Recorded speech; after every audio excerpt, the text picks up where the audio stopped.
guys, selamat datang di Potensi, podcast tentang aspirasi. Jadi aku mau intermezzo dikit nih. Jadi Potensi itu atau podcast tentang aspirasi itu salah satu proker dari Biro Hubungan Masyarakat BEM STTNF pada periode 2023-2024. Nah, jadi aku Nabila Putri sebagai pembawa podcast kali ini bakal nemenin kalian selama beberapa menit ke depan. Nah, kali ini kita kedatangan dua tamu hebat kita, yaitu Presma dan Wapresma BEM STTNF. Yeay, tepuk tangan dong. Oke, gimana nih kabar Kak Presma dan Kak Wapresma ini? Dari aku dulu ya. Untuk kabar alhamdulillah baik, masih hidup, masih waras gitu ya. Masih bisa buat menjalankan aktivitas, masih sehat, nggak sakit. Coba kalau dari Wapresnya. Gimana kalau Kak Wapres? Dari enak apa nih? Aku aja. Ya udah. Kalau dari aku sih ya alhamdulillah sehat ya. Dan ya gitu. Lumayan sibuk dan ya mungkin hanya pembagian waktu aja sih supaya nggak sakit-sakitan gitu, supaya tetap semangat buat ngurus BEM ya bareng Iqbal. Iya, semangat Presma dan Wapresma. Enaknya apa ya, aku manggil kakak atau abang? Kakak aja kali ya, oke. Nah, Kak Presma dan Kak Wapresma nih, kan kita belum kenalan nih. Bisa kenalin dikit aja, biar jadi kenal gitu semuanya. Kak Presma dulu deh. Dari aku dulu ya. Boleh, aku mau kenalin diri nih. Jadi aku Iqbal Ibrahim, angkatan 2020, jurusan Sistem Informasi. Sekarang diamanahkan oleh dari BEM itu menjadi Presma atau sebutannya itu Presiden Mahasiswa. Kalau aku sih kenalin ya, aku Farhan, lama lengkapnya Muhammad Farhan. Sekarang diamanahin jadi atau ngejabat jadi pendamping Presiden Mahasiswa kita gitu, yaitu Wakil Presiden Mahasiswa. Jadi yang satu Presma ini namanya Kak Iqbal ya? Iya betul. Iya, aku panggil Kak Iqbal. Iya gak apa-apa. Ini Kak Wapresma namanya Kak Farhan, berarti aku panggil Kak Farhan. Kak Iqbal dan Kak Farhan, Presma dan Wapresma BEM STTNF periode 2023-2024. Betul. Kak, aku mau nanya dikit nih, buat insight aja sih. Kan kakak menjabat sebagai BEM Presma dan Wapresma kan? Kira-kira motivasi apa sih kakak berdua ini untuk menjabat sebagai Presma dan Wapresma? Bisa aja, buat insight kita semua gitu. Dari aku dulu nih. Iya. Kalau dari aku motivasinya sebenarnya simpel ya. Jadi waktu itu pemilihan raya, ketika ketua BEM diumumkan, kalau misalnya lagi buka nih, oprek. Motivasi dari aku adalah satu, kalau bukan aku yang bakal maju, kalaupun ada yang maju, apakah nanti BEM kedepannya bakal benar-benar menjadi agen perubahan untuk mahasiswa dan juga masyarakat? Apa enggak gitu? Itu aja sih. Kalau Kak Farhan sendiri gimana? Nggak jauh beda sih dari Iqbal, karena maju sebagai pasangan calon nomor 2 waktu itu sebagai Capresma dan Cawapresma itu kesadaran diri sendiri sih gitu, sama seperti yang dibilang oleh Presma kita. Kalau bukan kita, siapa lagi yang akan membawa atau menjadi agen perubahan kayak gitu. Dan dari kesadaran dari sendiri aja sih, kayak masih banyak pekerjaan yang belum diselesaikan, apalagi di bagian aspirasi gitu, aspirasi tentang mahasiswa untuk kampus dan untuk kinerja kampus lainnya gitu. Jadi ini cocok banget ya jadi Presma sama Wapresma karena sama-sama sepaham gitu kan, sama-sama sepemikiran. Tapi tadi aku dengar ya, itu katanya kalau bukan kakak sendiri yang maju, siapa yang mau maju dan siapa yang mau merubah. Kira-kira nih Kak, udah ada kepikiran belum sih perubahan apa di periode sekarang? Sebelumnya yang paling mau aku rubah dari BEM yang sebelumnya ke sekarang ini, yang pertama itu banyak banget regulasi yang udah baru nih di kampus kita. Sistem organisasi ataupun unit kegiatan mahasiswa itu mulai berubah ke hal yang baru lagi. Nah, dari sini aku dan juga Farhan itu menjadi tantangan tersendiri nih. Apakah kita nanti bisa beneran untuk menjalankan organisasi mahasiswa yang mahasiswa dan mungkin masyarakat harapkan gitu. Jadi ya hanya itu yang dan mungkin bayangan perubahan yang dari aku sendiri ya, mungkin dari segi pergerakan lebih banyak, mungkin nanti target mahasiswa itu lebih peka lagi terhadap pergerakan. Dan untuk dari Farhan itu mereka, jadi dia bilang ke aku, Farhan bilang, gue pengen ngerubah aspirasi kita lebih hidup lagi, karena sebelum-sebelumnya aspirasi mahasiswa ini masih ya walaupun ada, kita cuma mewadahi, bukan kita cuma melayani, nggak cuman ya kita nggak mensejahterakan mahasiswa gitu, jadi hanya melayani aja gitu. Jadi gue pengen, aku dan juga Farhan komitmen nih, kita harus coba hidupkan lagi dengan sistem dan juga regulasi organisasi mahasiswa yang sekarang udah baru gitu. Bagus Kak jawabannya. Kalau misalnya Kak Farhan ada mau nambahin mungkin? Mungkin udah cukup jelas yang dijelasin oleh Presma, jadi nggak perlu ada tambahan lagi dan itu udah lengkap banget sih. Tapi sejujurnya aku masih penasaran sih Kak, karena kan mungkin Kakak bilang mau ada perubahan baru, regulasi baru gitu kan, dan mau biar aspirasinya lebih hidup. Nah ini kan Kakak kan Presma dan Wapresma nih, kira-kira udah ada belum sih rancangan atau rencana regulasi baru, atau gimana caranya aspirasinya lebih hidup? Misal mungkin ada proker atau gimana gitu. Bisa deh spill gitu. Oke. Dari segi aspirasi ya, perubahan dari segi aspirasi ya. Oke. Jadi di BEM ini ada namanya divisi ya, yaitu advokasi dan pelayanan mahasiswa. Nah, di situ dia memiliki proker yang bernama Pintas kayak gitu. Nah, Pintas sendiri mempunyai habit yang bernama curhat mahasiswa gitu. Jadi para mahasiswa diharapkan untuk mengisi kolom tersebut untuk memberikan curhatannya atau memberikan keluh kesahnya dan aspirasinya ke pihak BEM, lalu pihak BEM akan menyampaikannya ke pihak DPM dan DPM akan menyampaikannya atau mengadvokasinya ke Kema gitu. Dan gak cuma itu, kita juga menyiapkan habit yang namanya kotak aspirasi gitu. Jadi para mahasiswa tidak hanya curhat melalui form curhat mahasiswa, tapi para mahasiswa juga dapat curhat melalui kotak aspirasi yang nanti akan kita sediakan di beberapa titik di kampus B dan juga di kampus A gitu. Dan jadi itu akan mempermudah para mahasiswa untuk menyampaikan keluh kesahnya dan aspirasinya ke pihak kampus gitu. Dan pasti kita akan memberikan feedback yang diberikan oleh pihak kemahasiswaan kepada pihak ke mahasiswa itu sendiri kayak gitu. Jadi kayak semacam kotak saran gitu ya. Jadi ada yang online, ada yang offline gitu kan. Oh, jadi kalau misalnya ada yang mau curhat nih gitu. Itu curhatnya misalnya boleh nggak sih kalau misalnya masalah personal gitu. Tapi mungkin masih dalam lingkup kemahasiswanya, masih dalam lingkup kampus. Itu siapa sih kira-kira yang bertanggung jawab untuk mencari solusi? Karena kan Presma dan Wapresma nggak mungkin kerja sendirian kan. Oke, terkait jenis keluh kesahnya ya mungkin ya. Di form curhat mahasiswa itu ada beberapa kategori terkait keluh kesah, mungkin dapat di bagian keuangan, bagian kinerja dosen atau asdos, bagian kinerja satpam, bagian fasilitas, atau bagian kritik untuk kemahasiswanya itu sendiri gitu. Jadi para mahasiswa itu nggak perlu bingung lagi gitu mau kritik ini boleh apa enggak gitu. Jadi itu udah benar-benar sediain dan mereka tinggal pilih aja gitu. Mereka mau curhat tentang bagian apa gitu. Nanti kita akan sampaikan curhatan mereka ke kemahasiswanya langsung gitu. Dan kita akan sampaikan juga feedback dari kemahasiswaan ke mahasiswa yang telah mengisi formnya gitu. Melalui apa? Melalui WhatsApp yang tertera di form yang kita sediakan itu. Di kolom form itu kan ada kolom nomor WhatsApp ya untuk diisi.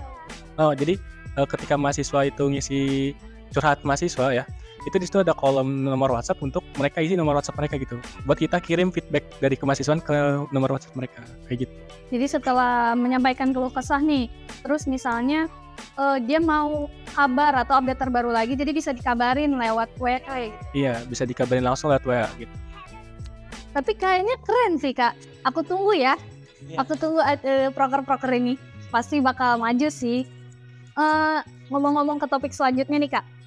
Aku kan lihat kayaknya Presma dan Wapresma ini kayaknya sibuk banget. Kira-kira selain sebagai Presma dan Wapresma ada nggak sih kesibukan lain yang lagi di ini? Mungkin Kak Presma dulu deh. Oke, dari aku kesibukan selain BEM ya, itu sedikit ngasih tahu aja sih sebagian ininya. Jadi aku emang sedang mengelola bisnis juga. Itu salah satu kafe juga, itu ada di Jakarta Barat. Dan ada juga aku kerja di bagian digital marketing. Itu baru beberapa hari yang lalu sih. Nah, hanya itu sih, sama paling bantu-bantu orang tua kalau lagi ribut. Ya. Berarti ini ya berbakti sama orang tua ya. Iya betul. Ya. Kalau Kak Farhan gimana? Ya mungkin sebagian mahasiswa udah tahu ya, selain kesibukan jadi Wapres di BEM ini, aku sih sebagai tenaga pengajar ya di NFCOM dan juga sebagai asisten dosen untuk mata kuliah pemrograman web gitu dari Rojul ya. Dan mungkin itu aja sih sebagai pengajar literasi dan juga asisten dosen pemrograman web gitu. Tadi aku salah denger atau gimana ya? Kakak jadi asisten dosen ya? Iya. Aku penasaran dikit, itu tuh ngapain aja sih? Oh. Asisten dosen. Gitu. Sebenarnya tuh asisten dosen ya pekerjaan utamanya memang untuk membantu dosen memberikan praktikum ya, ataupun pelajaran praktik lebih tepatnya dalam mata kuliah tersebut gitu. Karena mata kuliahnya pemrograman website, jadi kita akan coba praktik untuk membuat sebuah website gitu. Misalnya kita praktik tentang framework PHP yaitu Laravel, kita akan membuat tentang sebuah aplikasi dengan fitur CRUD gitu, atau simpan ubah hapus kayak gitu, dan fitur-fitur lainnya gitu. Dan nggak hanya tentang praktik aja gitu, untuk pekerjaan ASUS ini bisa ngerekap nilai juga dan juga menyusun modul gitu. Itu aja sih. Tadi apa Laravel ya? Ya. Itu berarti angkatan berapa? Untuk framework PHP ini untuk angkatan 2022 ya, kita menggunakan Laravel gitu. Sebelumnya angkatan 2021 dan 2020 kita menggunakan Codeigniter versi 3 dan 4 gitu. Gitu. Nih guys, kalau misalnya ketemu kakak ini jadi asdos jangan lupa say hi ya guys. Oke, kita ke Pak Presma, Kak Iqbal. Kak Iqbal, ini aku ngulik beberapa berita, aku kulik-kulik sedikit lah di akun BEM STTNF. Bulan Mei lalu kakak habis selesai bertugas ya, kalau nggak salah di Bekasi. Itu rapat BEM se-Jabodetabek. Bisa di-spill dikit gak sih Kak, itu isi rapatnya apa dan ngapain aja? Mau insight baru. Spill dikit lah ya. Jadi kemarin itu ada sempat rapat kerja wilayah dari Aliansi BEM seluruh Indonesia. Tepatnya waktu itu di STIU Darul Hikmah Bekasi. Jadi kita di sana membahas nggak cuman kita bakal jadi ambil peran apa nanti di BMSI gitu. Jadi kemarin itu aku pun dari NF membawa 3 orang. Kita di sana nggak sia-sia. Kita di sana membahas fokusan isu yang bakal kita bawa selama 1 periode di BMSI itu seperti apa. Lalu evaluasi dari daerah maupun nasional yang bakal nanti kita bawa di Rakernas nanti di Sulawesi.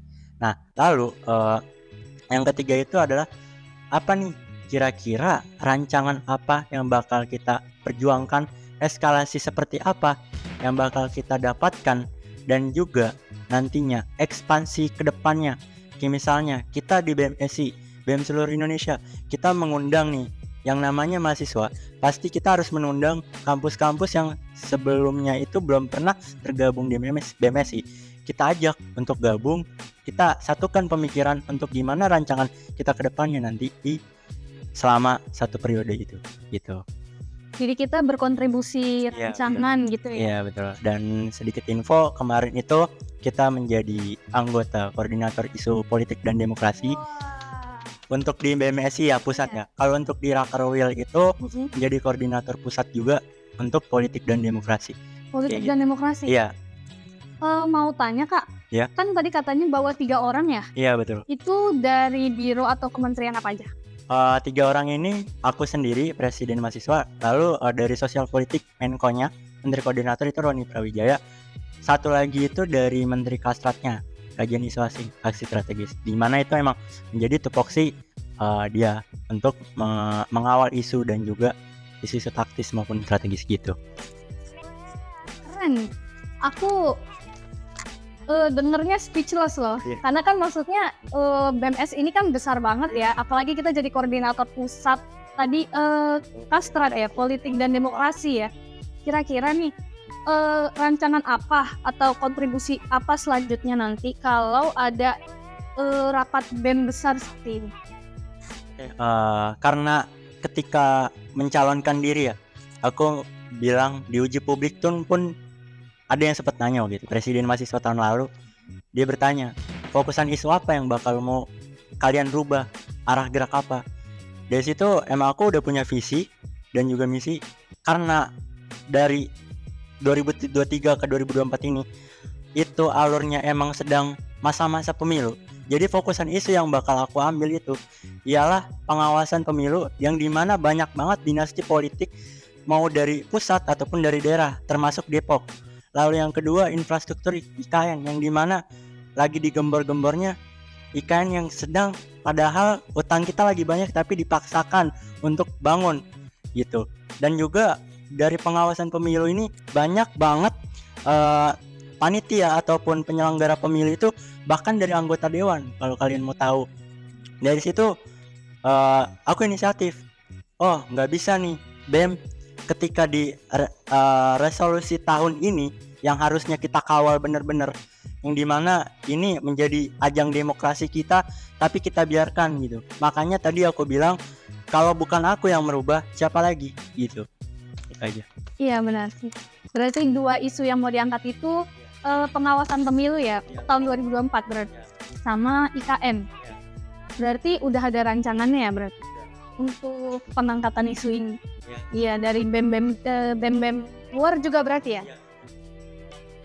Sama ini sih Kak, ngomong-ngomong kan kita udah pergantian periode nih, ya kan? Dari kabinet apa ya sebelumnya kalau nggak salah? Kabinet Rangkul Karya. Ya, Rangkul Karya. Dan sekarang itu namanya Kabinet Anderpati. Iya. Nah, perbedaannya apa sih antara Kabinet Rangkul Karya dan Anderpati? Karena sepengetahuan aku nih kakak kayaknya udah ikut BEM dari tahun lalu ya. Iya. Kira-kira apa sih Kak perbedaannya? Dan apa yang mau dirubah kira-kira dari perbedaan kabinet? Perbedaannya. Jadi waktu itu sedikit cerita kabinet tahun lalu itu ada campur tangan dari aku sendiri ketika membuat grand design dari kabinet Rangkul Karya. Karena waktu itu memang benar-benar tidak ada calon ketua nih dari tahun lalu. Jadi mau nggak mau waktu itu kita maju ya kan ya. Sempat benar-benar sudah merancang gitu grand design.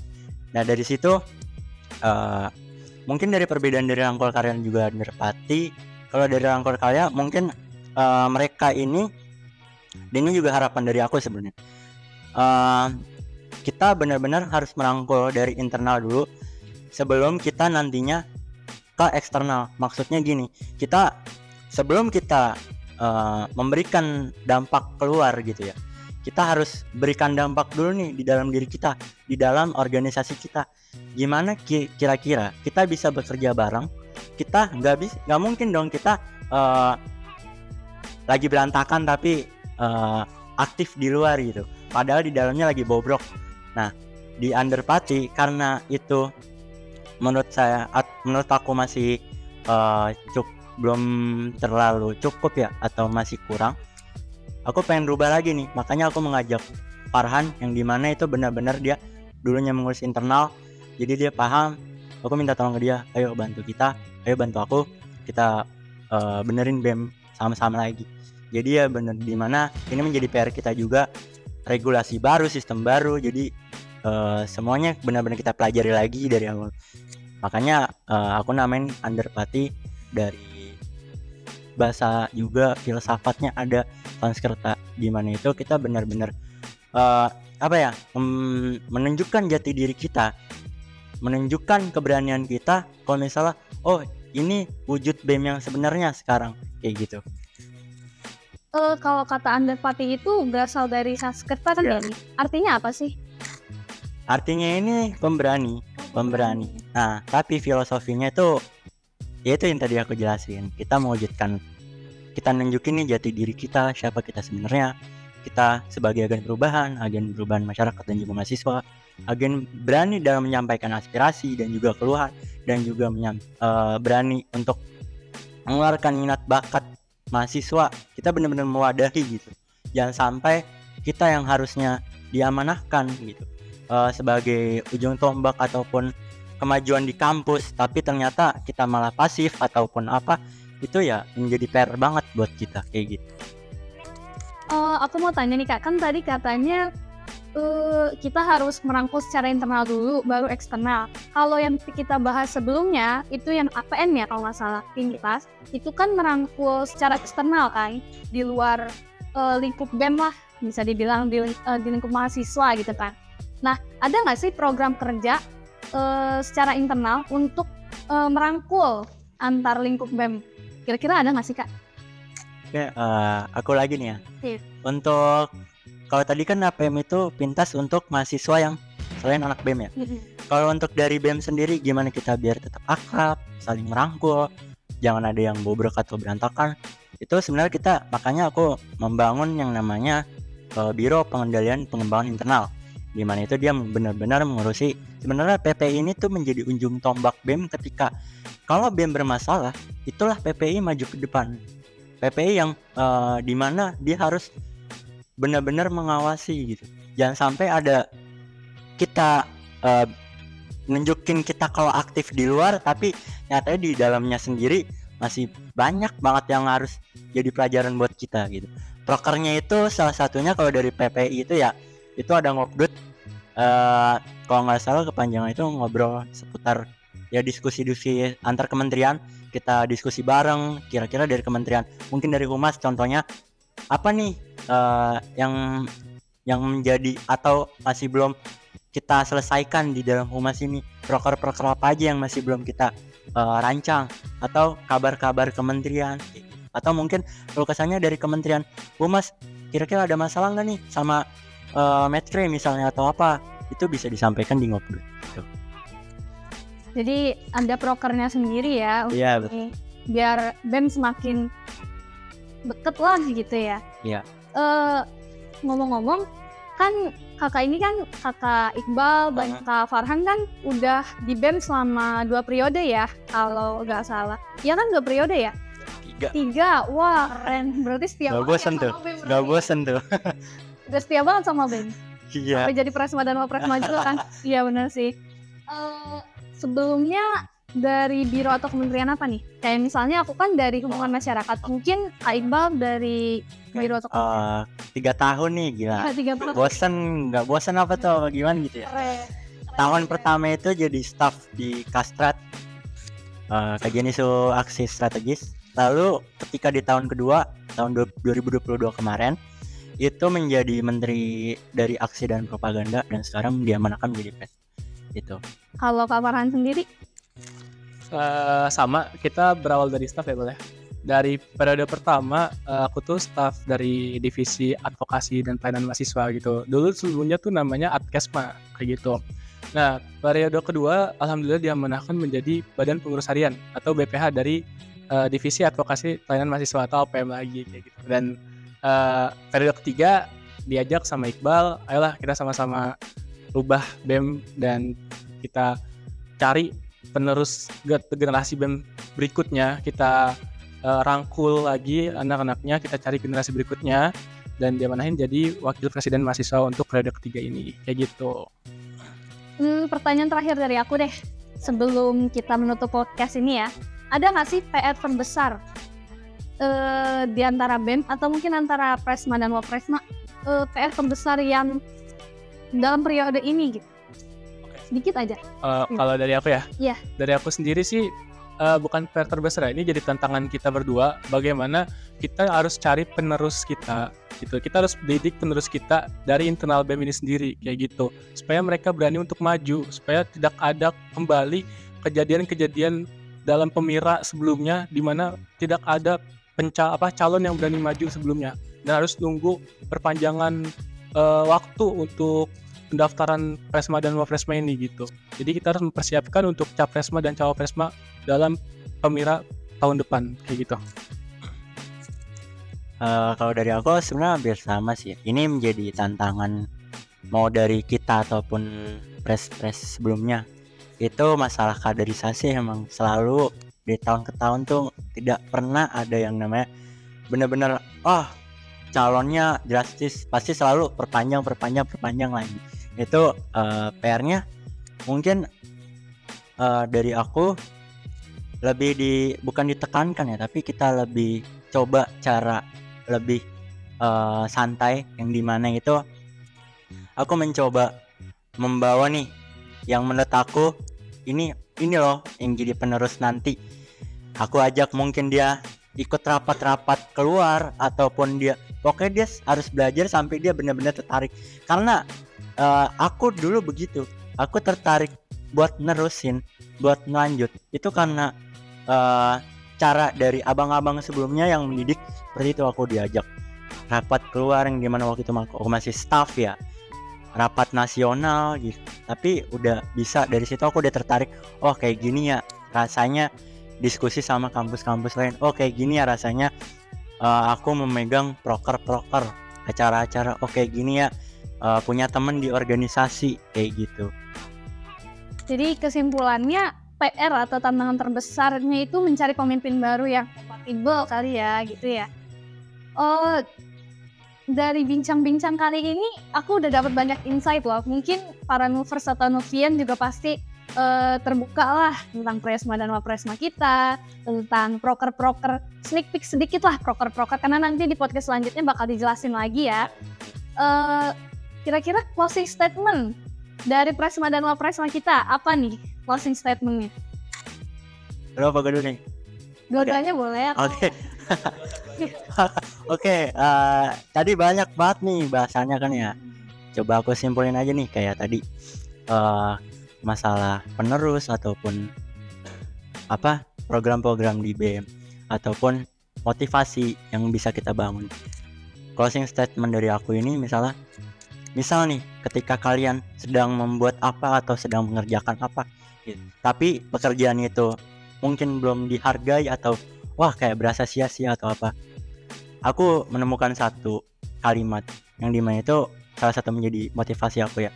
Jadi gini, jika ranting dan juga daun terus berjatuhan, maka nanti akan ada akar yang selalu tumbuh di setiap waktu, di setiap jalan untuk selalu menumbuhkan persatuan dan rasa perjuangan untuk tetap terus berkembang.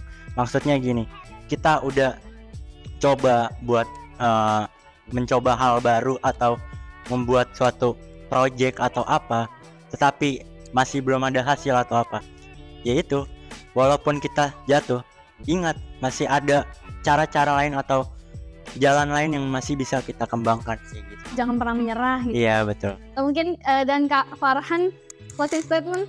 Karena kayak dari tadi Kak Farhan kan diem nih. Ayolah kontribusi closing statement. Ini dia bukan kedinginan. Oke, mungkin closing statement ya. Mungkin bisa diambil dari kata underparty sendiri ya. Underparty dalam bahasa Sanskerta itu pemberani atau berani ya. Aku berharap untuk penerus atau penerus berikutnya, untuk mahasiswa STTNF berikutnya, jadilah seseorang yang berani dalam membawakan perubahan. Itu aja. Terima kasih. Berarti kalau disimpulin nih, 2 closing statement berarti berani dan pantang menyerah gitu ya. Kayaknya bincang-bincang kali ini udah menutup ya. Wah. Ya, jadi ini gengs, jadi kita udah selesai bincang-bincang. Dan Nabila Putri selaku pembawa podcast Potensi, podcast tentang aspirasi, menutup podcast kali ini. See you in next podcast. Yeay.